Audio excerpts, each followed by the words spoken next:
میرک کے موقع پر حیدرآباد کی مچھلی مارکیٹس میں زبردست عوام کا ہجوم۔ میرک کے موقع پر حیدرآباد کی مچھلی مارکیٹس میں زبردست عوام کا ہجوم دیکھا گیا۔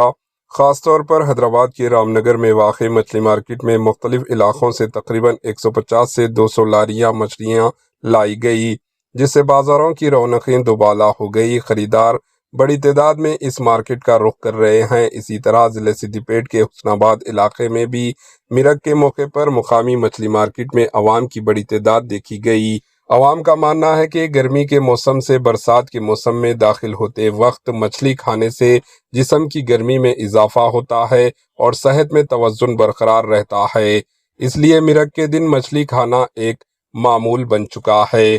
Bureau report AHN news. AHN news کے YouTube چینل کو سبسکرائب کریں اور بیل آئیکن کو دبانا نہ بھولیں تاکہ آپ کو ہر نئی آنے والی ویڈیو کا نوٹیفیکیشن بر وقت مل سکے۔